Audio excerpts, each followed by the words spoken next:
Hey everybody, sliding into episode 3. Hopefully you're doing well during this time, and today we will be covering our Golden Knights and our Las Vegas Aces. They are both thriving inside the bubble, and unfortunately COVID is overtaking both our Lights and our UNLV football season. I'll explain it all coming up, so let's go and get into it.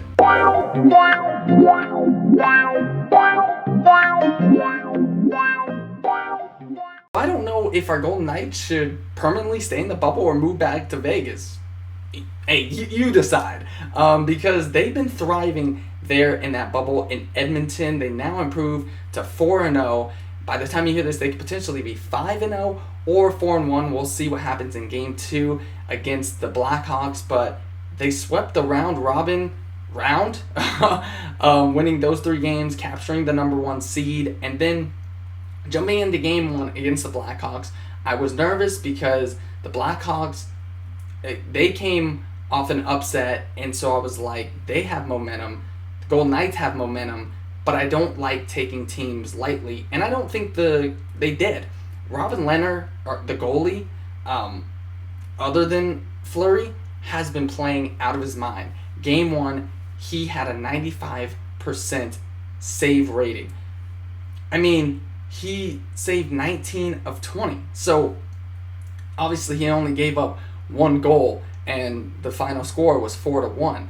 Our Golden Knights, the offense has been there. Now, it was scoreless after the first period, but then the second period, both Shea Theodore and William Carrier scored within 2 minutes of each other. And that's the thing I've seen over the years with the Golden Knights, is they can quick strike you. And so, all of a sudden, we jumped out to a 2-0 lead. Chicago, they stayed poised. Of course, they're professionals.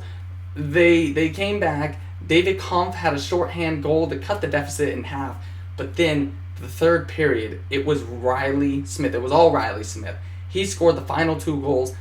With his final goal to make it 4-1, it was this sweet pass on this fast break from Jonathan Marchessault. And I am a Marshy guy all the way.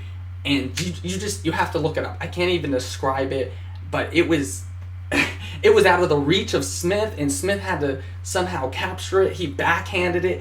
The whole thing was like, how did you guys get that to go? So I'm loving what I'm seeing, especially from Lehner to be a backup to Fleury, who's been in the league for a while, has been critically acclaimed, won a couple of Stanley Cups. To have a guy like Lehner, who formerly played for the Blackhawks. So I think that's why he's getting these starts. Obviously, he's playing well, but again, he's playing his former team. He kind of knows how they operate, and so he did well in Game 1. I think you should probably use him moving forward until maybe you start to see a little regression, if you see that, because he still hopefully could be playing at this high level. And the Golden Knights, the third period has been the difference maker. The point differential in that has been +8 in favor of the Golden Knights. So that has been their period, and that's a great period to have that, because that is the final period. So I'm loving what I'm seeing so far. I really do hope we can keep it going. And again, the Blackhawks are going to come out swinging in Game 2 and really the rest of the series. It's going to be a competitive series, but by the time we get to next week, hopefully I'm talking to you again about our Golden Knights continuing to play. So go Knights, go! You're making me so proud, and yeah, I'm geeked. I mean, Vegas born, Vegas strong.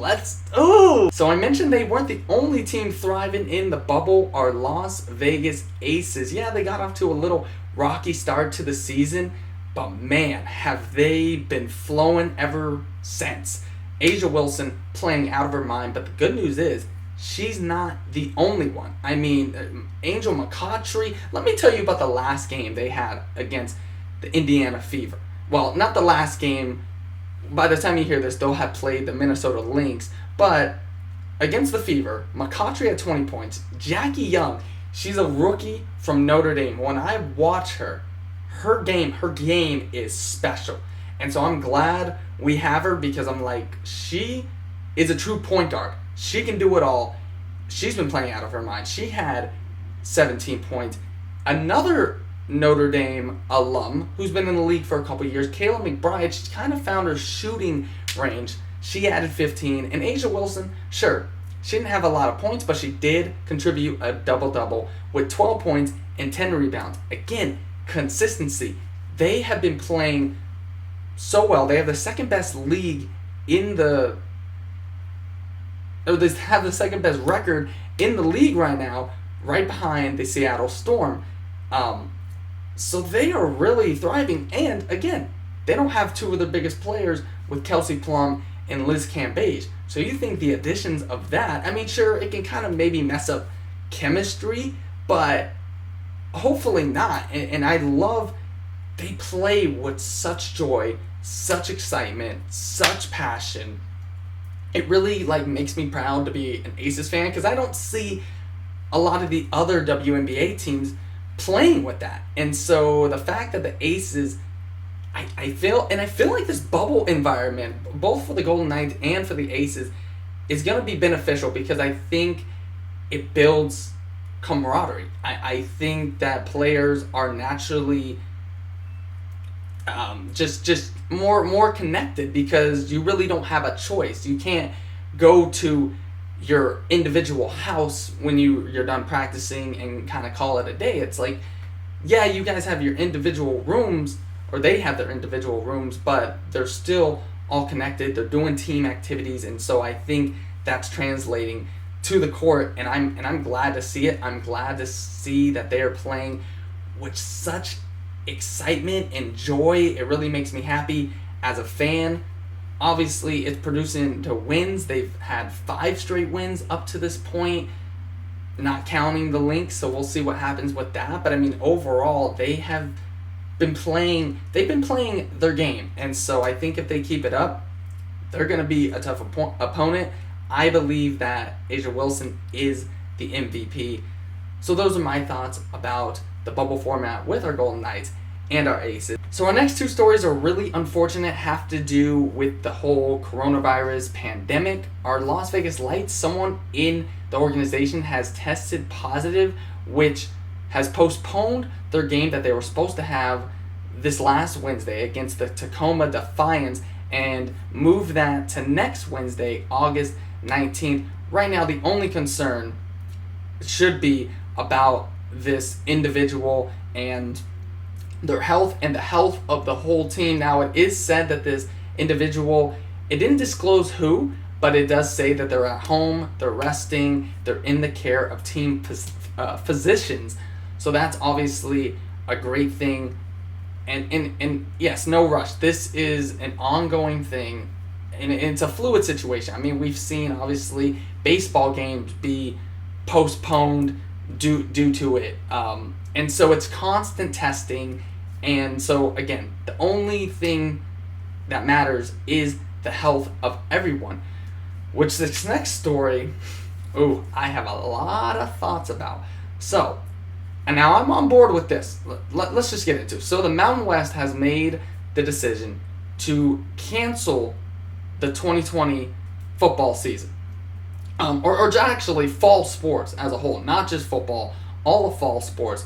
But that means there won't be UNLV football. Now, the plan is if everything goes right, they plan on doing their season during the spring. That's a lot of sports going on during the spring. I mean, who knows? Again, that's just if everything kind of lines up. So Craig Thomas, who is the commissioner of the Mountain West, says it was necessary to cancel the season.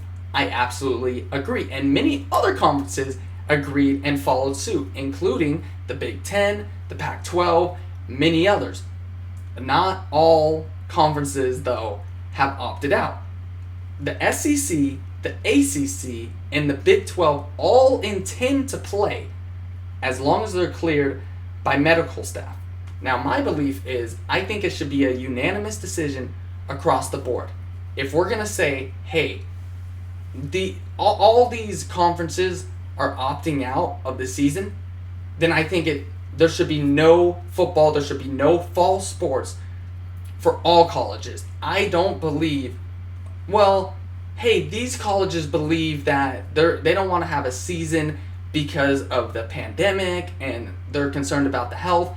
Whereas, hey, these teams in the South, primarily with SEC, the Alabama, the Georgia, Florida, with, yeah, all of them, ACC with Clemson, Big 12, everybody just kind of be like, oh, well, football's a big deal here in the South, so we gotta have it. We don't care if there's a pandemic. To me, it's very selfish. It shows that there's no concern for the players. Obviously, it's about making money, which I understand that, but it's very frustrating to me. And there was a quote from Dabo Swinney, Clemson's head coach. He came out and said, well, hey, whoever wins the national championship wins it. It doesn't matter if some of the Power 5 conferences don't get to play. It is what it is. No, it isn't. It isn't what it is. I don't believe that at all. I think, hey, you've seen Mountain West, Big 12, Big 10, and Pac-12 all opt out. Again, many other conferences have done so as well. But with the SEC, the ACC, Big 12, to me it's very selfish to be like, well, it's a big deal here in the South that we have to have our football. We don't care if there's a pandemic going on. You're basically saying we don't care about our players, and that is exactly what this says to me. Hey, come play for our schools.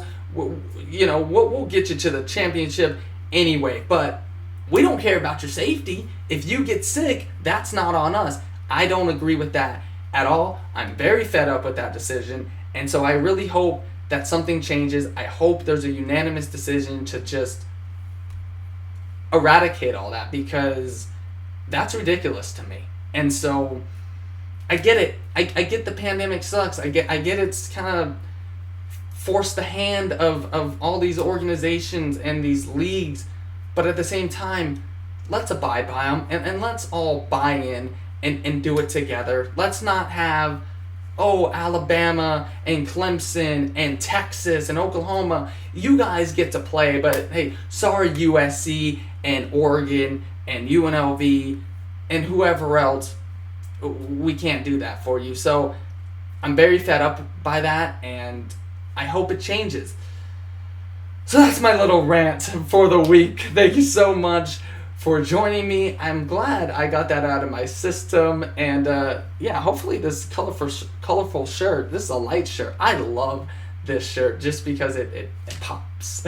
Hopefully you have a fantastic week. Continue to stay well out there, and I will talk to you again next week. Love you.